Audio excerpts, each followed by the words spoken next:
সব জটিলতা কাটিয়ে ধীরে ধীরে আলোর মুখ দেখতে শুরু করেছে হযরত শাহজালাল আন্তর্জাতিক বিমানবন্দরের 3rd টার্মিনাল। এই টার্মিনাল চালু করতে আগামী জুলাইতেই জাপানের সঙ্গে চুক্তি করতে যাচ্ছে বাংলাদেশ।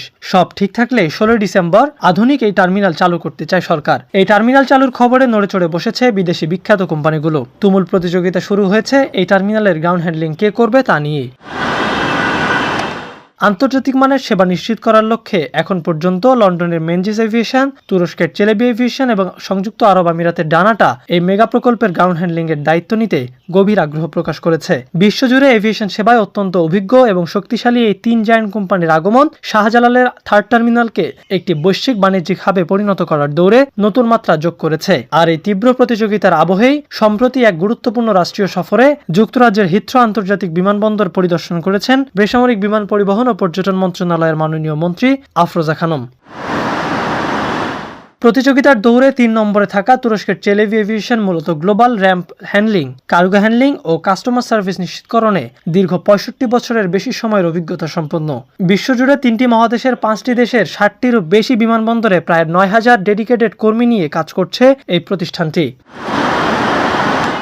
2 নম্বর অবস্থানে থাকা সংযুক্ত আরব আমিরাতের ডানাটা বিশ্বের অন্যতম বৃহৎ বিমান সেবা প্রদানকারী প্রতিষ্ঠান হিসেবে container cargo handling, in-flight catering এবং এয়ারলাইন্সগুলোর সামগ্রিক অপারেশনাল ম্যানেজমেন্টের কাজে দারুণ পারদর্শী। 1959 সালে প্রতিষ্ঠিত এই কোম্পানিটি বর্তমানে 6টি মহাদেশের 35টি দেশে 41,000-এরও বেশি কর্মী নিয়ে তাদের বিশাল নেটওয়ার্ক পরিচালনা করছে।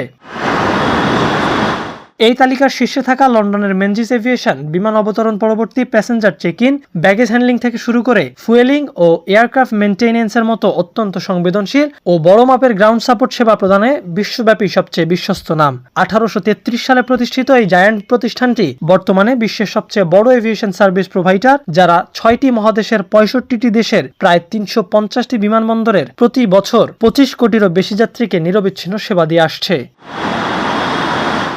যুক্তরাজ্য সফরকালে বিমানমন্ত্রী মেনজিস এভিয়েশনের গ্রাউন্ড হ্যান্ডলিং ও যাত্রী সেবা কার্যক্রম সরাসরি পরিদর্শন করেন। এই পরিদর্শনের মূল লক্ষ্য ছিল বিশ্বখ্যাত প্রতিষ্ঠানগুলোর সেরা কার্যপদ্ধতি সম্পর্কে বাস্তব ধারণা নেওয়া, যা দেশের বিমানবন্দরগুলোর সেবার মান আন্তর্জাতিক স্তরে উন্নীত করতে সাহায্য করবে।